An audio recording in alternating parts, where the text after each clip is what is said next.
전동 휠의 장점은 아주 명확하죠. 그러면 전동 휠은 어떤 기사님들한테 잘 어울릴까요? 킥보드 제조사들 중에서 정말 영세하거나 아니면은 마케팅 회사의 브랜드, 그런 경우에는 진짜 뭐 말도 안 되는 품질의 킥보드들도 정말 많아요. 그러면 마찬가지로 전동 킥보드가 더 어울리는 기사님이 바로 나오죠.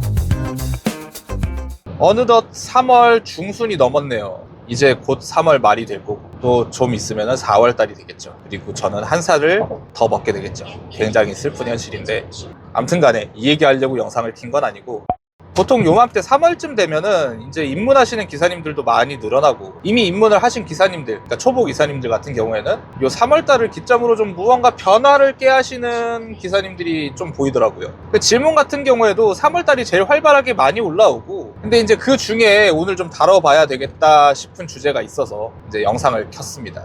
바로 장비에 대해서예요. 장비에 대해서. 제가 일전에 장비에 대해서도 영상을 몇 번 찍었었어요. 근데 주로 이제 그때 영상은 장비가 모든 걸 다 해결해 주지 않는다. 장비는 안전하게 타라. 관리하면서 타라. 배터리 얼마나 무서운 줄 아냐. 집 태워 먹는다. 뭐 이런 얘기들. 이런 약간 좀 어떻게 보면 좀 부정적으로 들리실 수 있는 이야기들을 좀 다뤘다면은, 오늘은 여러분들의 궁금증 해소, 그리고 실질적으로 나한테는 어떤 장비가 맞을지, 그리고 어떤 장비를 어떤 기준에서 골라야 될지, 이 정도를 좀 말씀드려서 궁금증을 어느 정도 해소시켜 드리고자.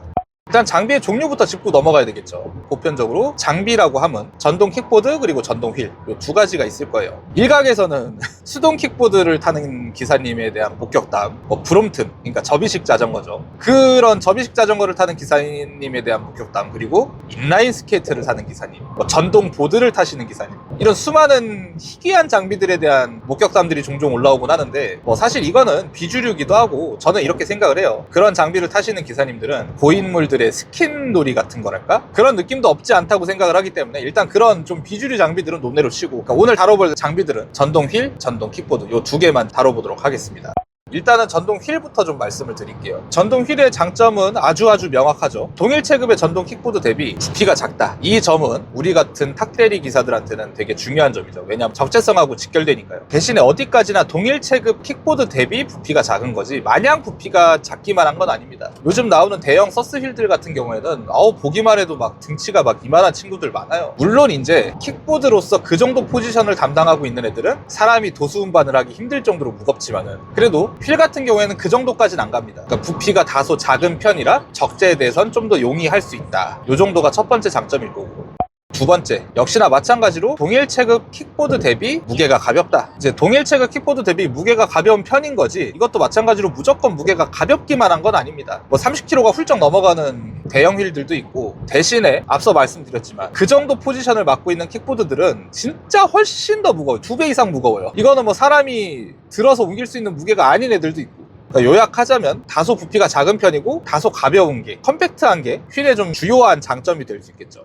그리고 세 번째 장점은 접고 피지 않아도 된다. 물론 이제 발판을 접고 끌고 다니는 손잡이를 집어 넣는다거나 요 정도의 폴딩은 돼도, 킥보드처럼 핸들 포스트 펼치고 뒷바퀴 피고 손잡이 꺾고 뭐 이런 복잡한 폴딩이 들어가지 않는다는 게 또 세 번째 장점이에요. 이렇게 되면은 출발지에 도착해서 손님 차에 실을 때 트렁크만 열고 그냥 꺼버리고 툭 갖다 실으면 돼요. 물론 이제 킥보드도 접을 때는 좀 숙련이 되면은 순식간에 접어버리긴 하지만, 품질 혹은 완성도, 만듦새, 이런 것들의 하방이 생각보다 높은 편입니다. 물론 어디까지나 킥보드 대비. 뭐 당장 생각나는 인모션, 비고드, 킹송 뭐 요런 애들만 해도 규모가 그렇게까지 영세한 회사들은 아니에요. 물론 이제 어떤 관점에서 봤을 때 영세하냐 영세하지 않냐 이거는 좀 차이가 있겠지만은, 킥보드 제조사들 중에서 정말 영세하거나 아니면은 마케팅 회사의 브랜드, 그런 경우에는 진짜 뭐 말도 안 되는 품질의 킥보드들도 정말 많아요. 근데 이런 것들보다는 그래도 품질의 하방이 굉장히 높은 편인 건 맞는 얘기입니다.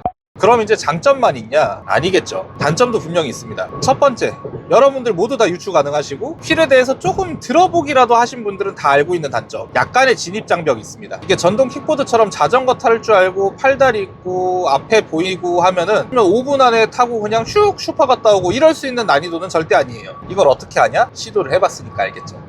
저도 휠을 한번 타볼 생각이 있어가지고 연습용 휠을 하나 사가지고 한 2주 정도 시도를 해봤는데 도저히 안 되더라고. 또 어떤 분들은 휠을 사가지고 뭐 한 30분 만에 일어나고 1시간 만에 앞으로 가고 뭐 2, 3일 만에 마스터해가지고 필드에 나간다 뭐 이런 분들도 계시는데 아닌 분들도 꽤 많아요. 저처럼 뭐 2주 정도 뭐 혹은 그 이상 연습하시고도 시발 때려쳐 그러고 집어 던지시는 분들도 있고 그 얘기는 뭐겠어요. 진입 장벽이 어느 정도라도 있는 거는 확실한 사실입니다. 그렇기 때문에 휠을 산다 한들 내가 100% 능숙하게 탈 수 있다 라는 보장은 못한다는 거.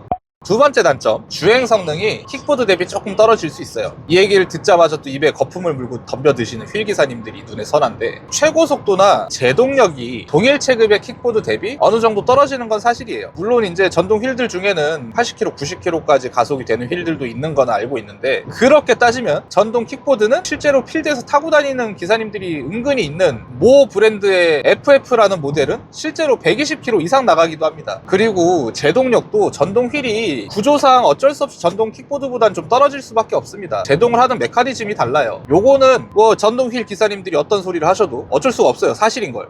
그리고 또 하나 단점이 흔한 케이스는 아닌 건 저도 알고 있습니다. 근데 아예 없는 케이스도 아니기 때문에 말씀을 드려볼게요. 자이로 모듈이 나가거나 메인보드에 큰 문제가 생겼을 때 전압이 컷이 나면서 혹은 컷이 나지 않은 상태로도 사람을 바닥에 내팽개치는, 멀쩡히 가다가 앞으로 갑자기 전동 휠이 확 쏠리면서 사람을 바닥에 꽂아버리는 일이 드물긴 하지만은 존재는 분명히 합니다. 뭐 이제 또 전동 휠 기사님들은 그거는 정말 잘 없는 일이다, 그거는 사고를 당한 놈이 기체 관리를 잘못한 탓이다, 뭐 이렇게 얘기하실 수도 있는데 뭐 기체 관리를 잘못했건 아무리 드문 케이스건 존재하는 거는 부정 못 하시잖아요. 저도 흔하다고는 얘기 안 해요. 그런 경우가 드물지만 있다고 보고가 되어 있다, 이제 요 정도로 설명을 드릴 것 같습니다. 굉장히 위험한 상황이라 언급을 안 할 수가 없어요.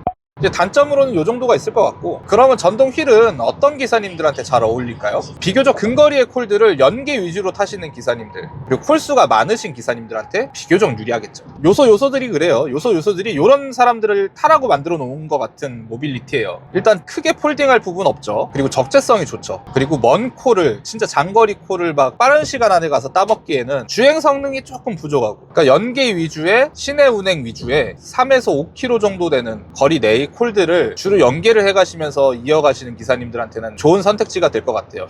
그리고 킥보드에 대해서 장단점을 또 이제 이야기를 안 할 수가 없겠죠. 자, 전동 킥보드의 장점, 배우기가 쉽다. 솔직히 전동 킥보드를 못 하시는 기사님들, 연습해도 안 되더라라는 기사님들은 거의 없었고, 거의 제가 보질 못했습니다. 중고등학생들, 막 여중생들도 막 타고 다니는 게 전동 킥보드인데. 두 번째, 동일 가격의 전동 휠 대비 주행 성능이 비교적 괜찮은 편이다. 제동성이라든지 최고 속도가 좀 잘 나오는 편이다.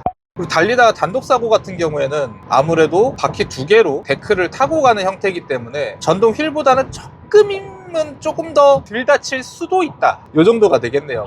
그럼 단점이 또 있겠죠. 홀딩의 과정이 다소 전동 휠보다는 복잡할 수 있다. 동일 가격의 전동 휠 대비 주행거리가 조금 부족할 수도 있다. 그리고 부피나 뭐 무게 같은 것도 전동 휠 대비 조금 더 크고 무거운 편이다. 이 정도로 단점을 정리할 수 있겠고, 그러면 마찬가지로 전동 킥보드가 더 어울리는 기사님이 바로 나오죠. 연계 위주보다는 지방 혹은 외곽에서 단가 위주로 콜드를 찍어 타시는 기사님들, 이런 걸 좋아하시는 기사님들한테는 전동 킥보드가 더 매력적으로 다가갈 수도 있을 거예요. 그리고 또 당장 이동수단은 필요한데 뭐 휠을 배울 수 있는 시간이라든지 이런 게 도저히 마땅치가 않다 하시는 기사님들한테도 다소 불편할 수는 있겠지만은, 그렇다고 시내나 뭐 이런 데서도 연계 위주의 콜에서도 못 써먹을 정도는 아니기 때문에 손쉽게 구매를 해서 바로 업무에 투입이 될 수도 있겠죠.